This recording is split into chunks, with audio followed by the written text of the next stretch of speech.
Hey, this is Geoff Gannon, and you're listening to the Focused Compounding Podcast, the podcast where Andrew and I talk general investing concepts.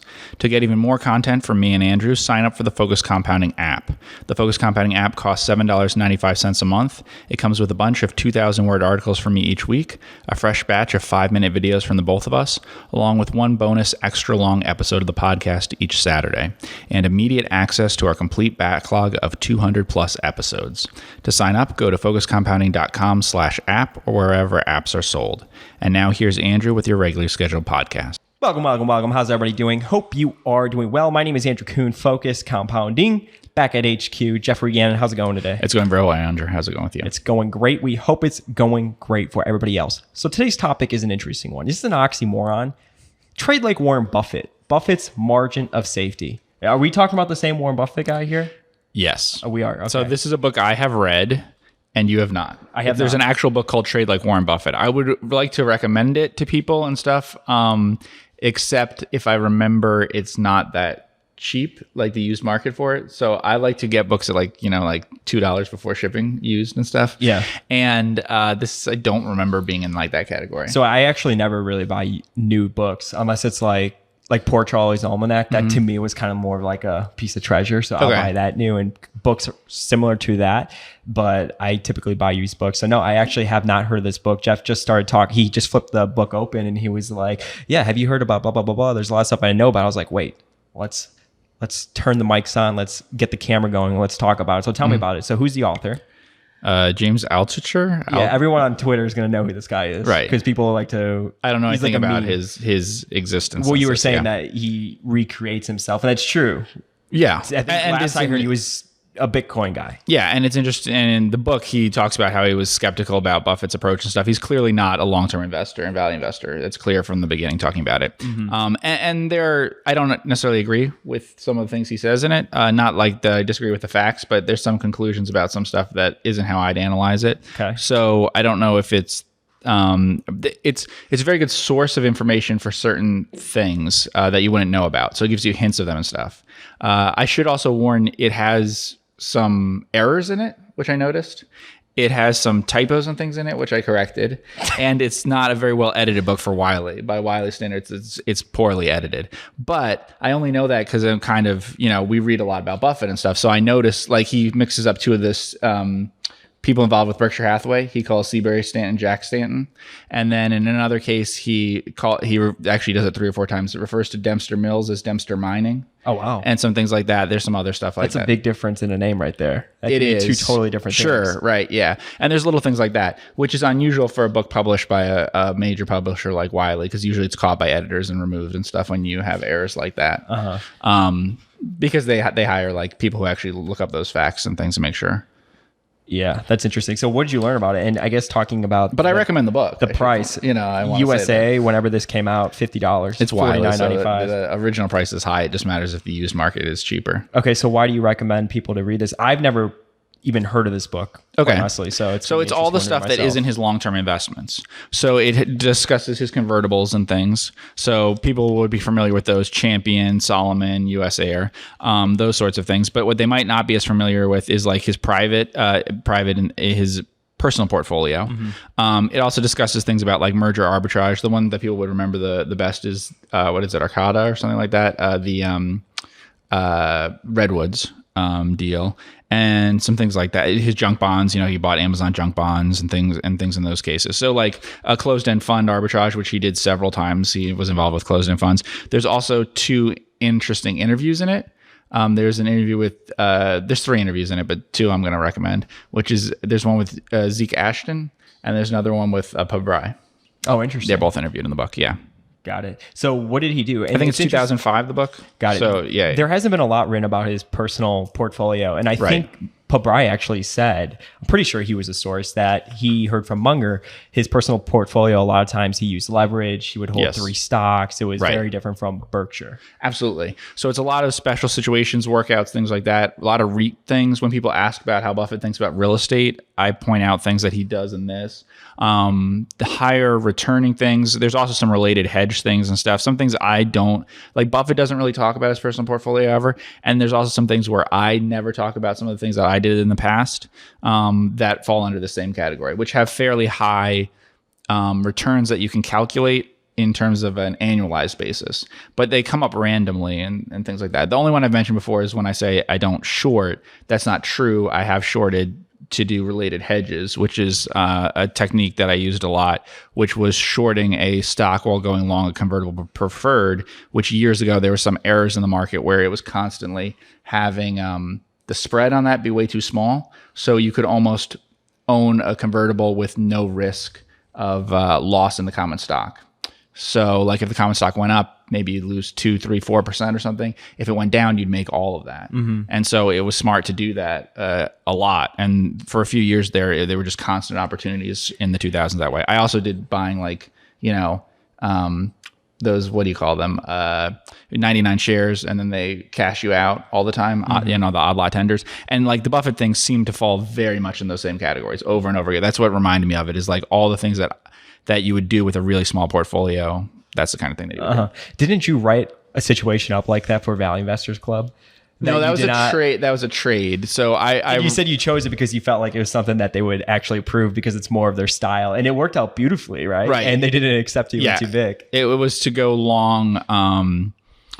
It was to simultaneously go long the stock of an electronics company. It was called Rex Electronics, which was going to become a ethanol company, and then short an ethanol company because the ethanol company was priced, which had the name ethanol in it, was priced at several times higher. So say it was priced at 2 or 3 times book, right? And then the electronics company was priced at half a book. So you go long one and short the other because in a few years, you know that eventually it'll sell off the rest of its electronics, buy ethanol, and then change its name to ethanol. So it's like a convergence thing. And there's a lot like that. I mean, Buffett's personal things, people would know. He did some things for Berkshire, like buying silver, which is a weird one because he had to buy so much silver that I think that was a problem. But commodity things like that, where things are out of balance, supply and demand. They talk about fixed income arbitrage, same ideas, where there's discrepancies between things. We've talked about that sometimes off air, never on air, where I've been like, this is very mispriced. What happened with the warrants versus the stock today in this stock? Like a stock would be down by a huge amount, and so the warrants would go down to worthless, but that's really not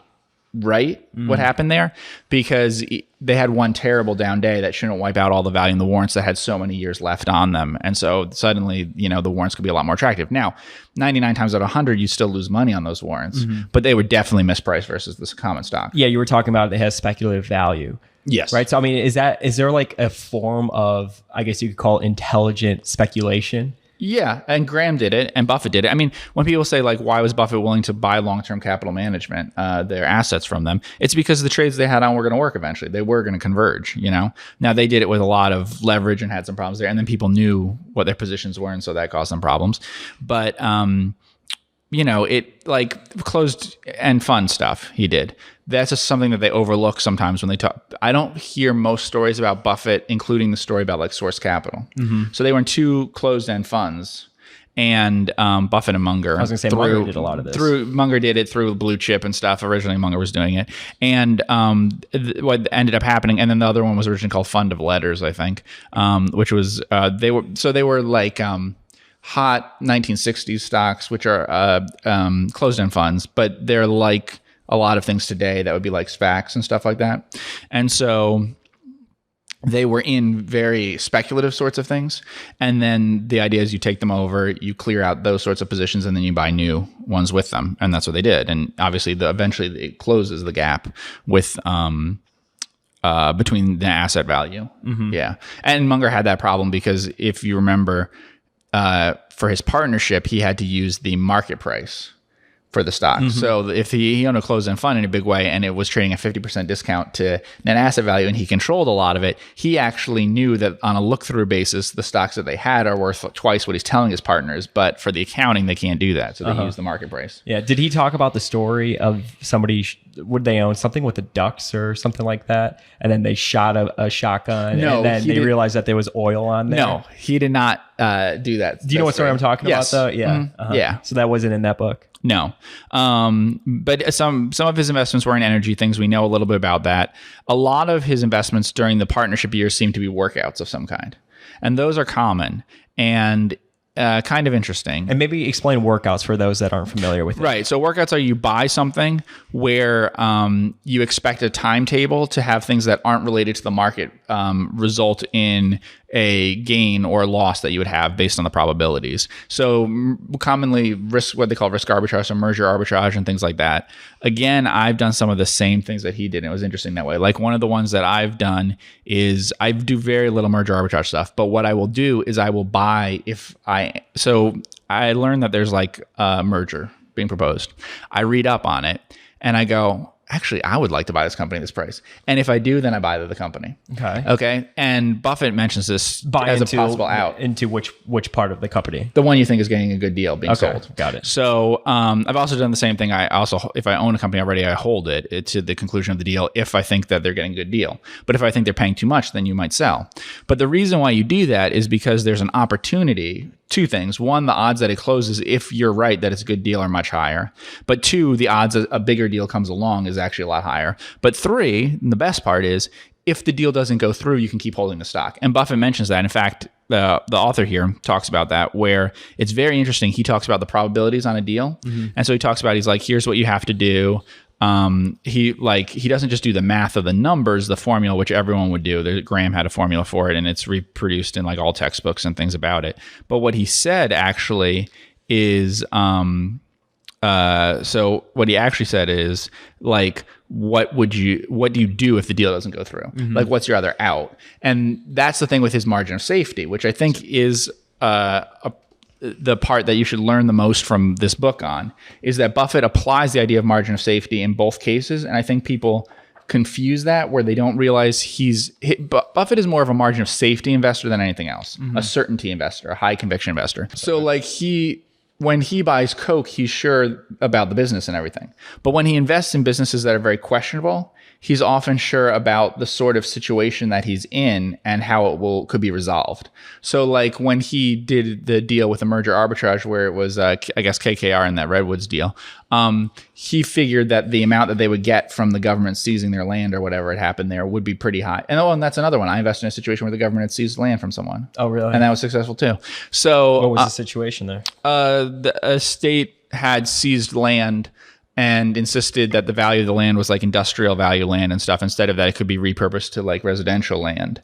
And then it had also been many years since they did it. And under state law, they fixed the interest payments. So instead, like maybe interest rates like now would be 3% or something. But remember that states have to pay the like 8% simple interest or whatever, if that's what's in their laws, if that's what the laws are about compensating people for land that they've taken. So it was like an eminent domain case. And I watched the case, but then I didn't buy it when the case was I read all the documents, all the presentations they made to the judge and stuff on the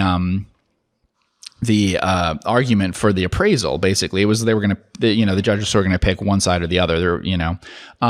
But I just waited till that was done, because then there'd be an appeal. And I had no idea about the odds in a trial, right? But on appeal, they're not going to look at the facts of what happened again and re-litigate that part. They're just going to see like whether the process was right and everything. And so then I could talk to lawyers and be like, what's the chances of them losing an appeal on this? And they're like, they're not going to reverse a lower court on this one. So, and the stock was still like maybe half of what it could be, right? So it probably went up 5-6 times or whatever, right? Like you miss out, that's one of the things Buffett said is like about the arbitrage thing is, you make the last 5 cents after the other guy made the 5 times. Yeah. But that's what you do, but it's more certain. And so to me, in that case, like a legal case, right? I can't be very sure of a trial ever, but you should be able to be very sure of an appeal. In general, like people will tell you if, this is going to be an interesting case, that they raise some real legal questions, or if they're like, no, this is the facts might be right or wrong on that, but the court's not going to go back and change that. That's interesting. What about Buffett and disasters? He has a whole chapter dedicated. Yeah, there's not I mean, they do a whole big thing that I'm not that sure about. It does, if I remember that chapter right, it's about like what things that went wrong, like on September 11th and like World War II and all those sorts of things. That might be the chapter, it might be the next one. That's either about insurance or that exact one that I said, like, what happened on Pearl Harbor, what happened on whatever. If it's that one, I actually didn't like his reasoning on that, because there were 2 problems with it in these cases. Like they might start after World War II or something like that. And so it raises some problems because it excludes 1929. It also excludes, obviously, COVID because this book was written before then. So it runs into some problems with that sort of thing. Was it that one or was it the one, you don't know, or the one where he talks about his insurance thing? The other thing they talk about is Buffett and insurance. And insurance is exactly like merger arbitrage stuff and things like that. It's the same approach. And so it does help to have a background insurance that way. Did they talk about his portfolio? So is that true? Did Pabrai talk more about that? The type of positions he held in his personal portfolio? Yeah, so what Pabrai talks a little bit about is that you can make more money by doing the special situation type investing than you can doing the long term. And Pabrai's interview is really interesting because he was very clear on his thinking about that, and I would agree with it, which is like if you're Sequoia or something like that, which is the example he gives, you might be able to do 13, 14% a year or something in the long run if you just buy and hold stocks. But you can do close to 30% a year if you're right in buying something and then you get the multiple re-rating and then you sell it and you do it over and over again. Yeah. So Buffett's best returns were in the partnership. Now, actually, his returns are also very good, but I think it was a good stock market for it in the 70s and 80s and stuff. His returns haven't been that great, I'd say, in the most investing things he's done since about the Gen Re deal. So since about 1997 or whatever year that was. But I guess it closed in 98. But the partnership years were even better. Sure. And his personal ones might have been better that way too. And his advantage over the Dow was certainly better. He beat the Dow by like 20 points. So I think that Pabrai's point was like, if you buy something at 4 times earnings and it goes to 16 eventually, if you get that re-rating in like 5 years or something, you're going to far outperform buying and holding a business. So you're constantly flipping the portfolio. Right. Right. So he's making the argument for that sort of thing. And he had a lot of success with that. I think Pabrai's best returns and stuff were from things like that. If I remember in his first 10 years and stuff, the ones I remember were like that, where they were, sometimes leveraged, but they were low market cap to free cash flow is what I remember most about Pabrai.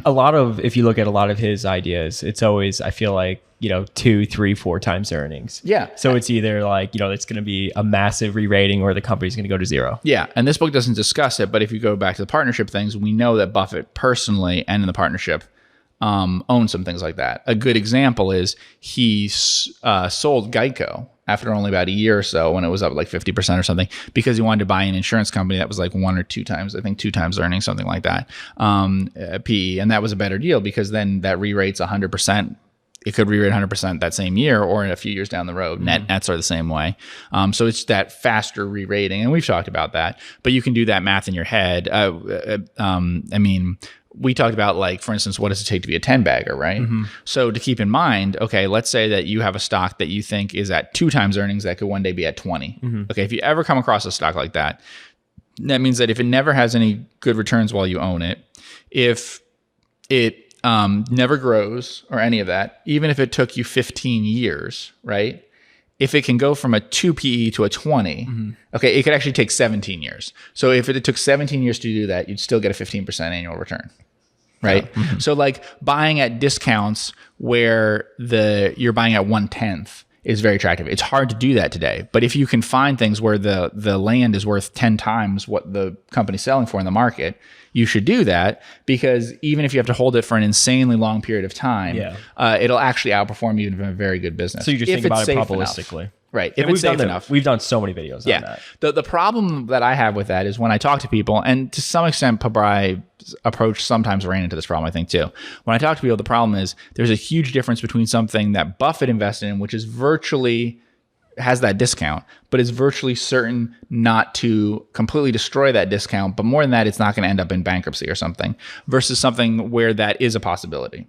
So when I bought a bunch of George Risk or something, some people were like, well, why would you do that? And whatever about it, because what if it takes too long? And I did own it for like 6.5 years and it matched about the S&P 500 return or something. But nothing happened. No catalyst ever developed and it's kind of worked out that way. That's kind of the downside in it, right? That's basically your downside. That was a rock solid business in terms of like it had a lot of cash. It had like no liabilities. Right. But Still doesn't have like its cash was probably, its investment portfolio was probably 20 times its total liabilities, right? So that's completely different than when we're talking about a high free cash flow yield company. So when we talk about Graph Tech or something like that, that could have really good payoffs that way. And it could be recognized within 5 years or whatever. But that or Seritage or something, we've talked about them. They're interesting situations, but they are not necessarily very low risk of going to nothing or something like that. The ones that have the more leverage. And so a lot of his investments, Buffett's, are like in REITs, personal ones, were like REITs, especially REITs where there was a promise they'd liquidate.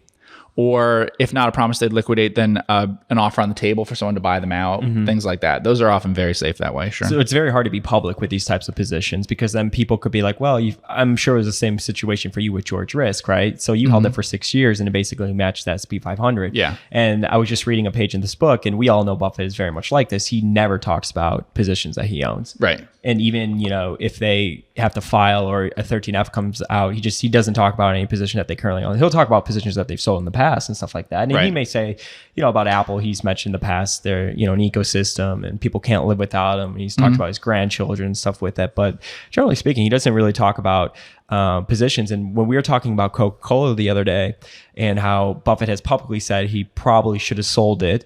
Right. And I asked you why you think he didn't. You had said, well, he talked a lot about Coca-Cola publicly, and he was known as like a long-term investor and stuff like that. And he was on the board, and there were definitely problems that way. I think he would even say that like by being on the board and stuff, that does limit your options that way by being so public about it.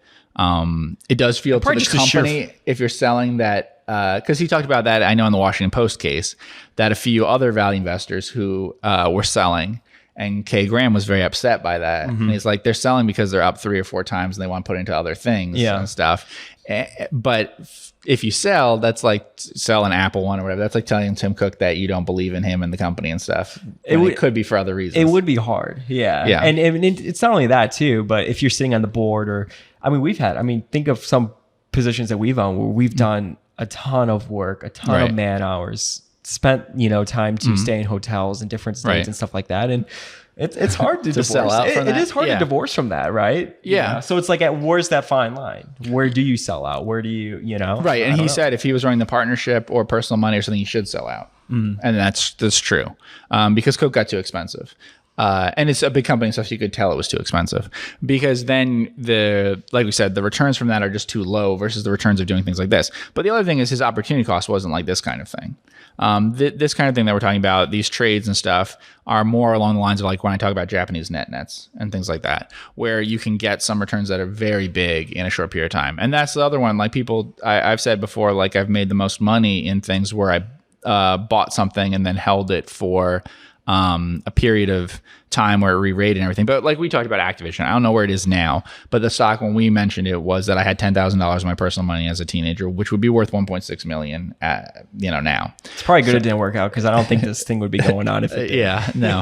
So it was like that in that book where they said that was an expensive doctor's bill or whatever. I used the money for something else. And so obviously it's like $1 million thing now. But the thing I should point out is, as amazing as that did over that period of time, and actually this applies to Amazon too. If you think about it, this applies to buying Amazon about 20 years ago, holding to today. As amazing as Amazon is by doing that, as amazing as Activision was by doing that for 20 years, my returns in Japanese nets on an annualized basis were better. Like barely better, but better. But the problem is I can't find a basket of Japanese nets to do every year, whereas all you had to do is find Amazon ones, find Activision ones, and not touch it. And so that is the issue that comes up with these two things. And I think it comes up with the Pabrai thing, and it's a really good interview with Pabrai in this one. His interviews are always great. Pabrai? He's a great interview. He's a great speaker.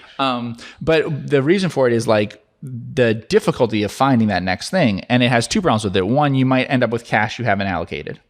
But two, you also then make mistakes. And that's what I found to be true. The problem with the trade like Warren Buffett thing is that for Buffett to only do the trading, not do the long-term investing, I think he would have made more mistakes because several of his trading things ran much closer to disaster. I was going to say, it seems like it's sort of like a home run or a, I mean, because in a sense, the Dempster Mill is an example because his sense was he would take it over time and then he would do a workout. It had barely no public market, so it was meant to be a liquidation. So that sounds good, and he should get a return in it, but he came close to lenders basically foreclosing on it. Then there were other ones, certainly US Air came very close to being out of business. Weirdly, Solomon came close to losing everything in Solomon too. So he could have lost his entire investment in US Air, could have lost his entire investment in Solomon. And what if he never went in to be CEO at Solomon? Right? The interim CEO. I mean, that was definitely a sign of confidence. Who knows what could have happened to the business, Right. I mean, that definitely played a part in it. That was on the like the verge of being shut down. That was on the verge of declaring bankruptcy when people knew Warren Buffett was a major investor on the board and whatever. Yeah. Anyway, so you can imagine what happened if Ron Perlman had a big position in Solomon at that time. Yeah, it would have gone down.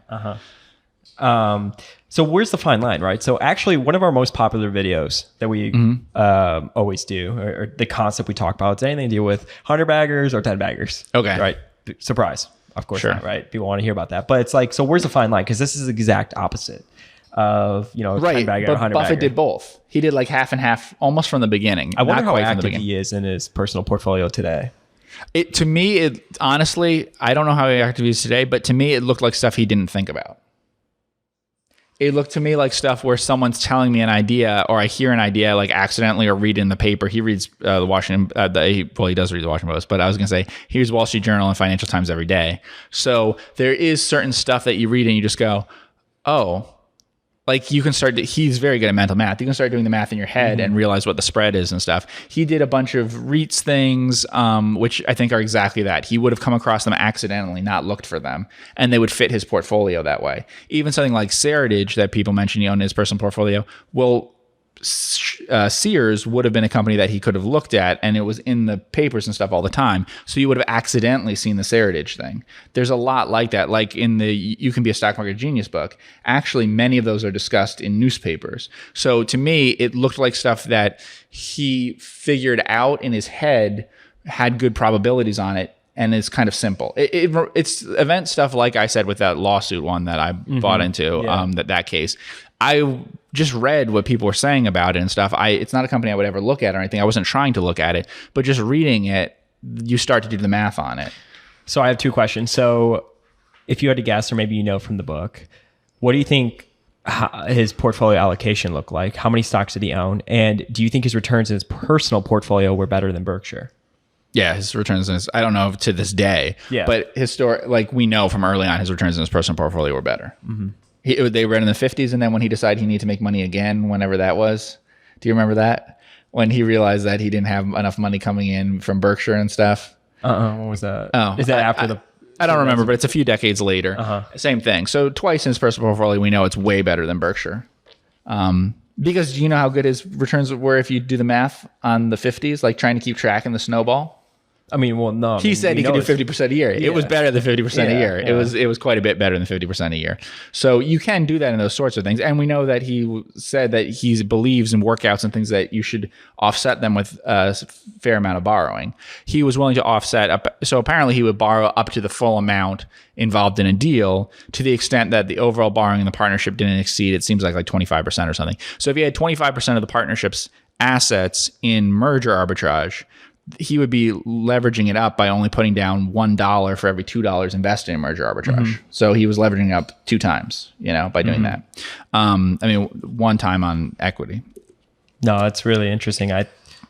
You don't ever hear people talk about his personal portfolio a lot. I mean, the only information I could ever get out was what Pobrai has talked about, because he's close with Charlie Munger. It was a lot of liquidations, REITs, and things like that. There's some things that seem sort of related to commodity stuff, which he's also done those trades for Berkshire, though. He has talked about commodities in his personal portfolio before. But he's done those sorts of trades for Berkshire before, because we know that, and then, by the way, it's not that, I know that he was invested personally in uranium stocks at one time, and after they dropped to nothing, because there was a uranium boom in the 50s or 60s in stocks. And he owned Korean stocks, and then they plunged to nothing. Yeah.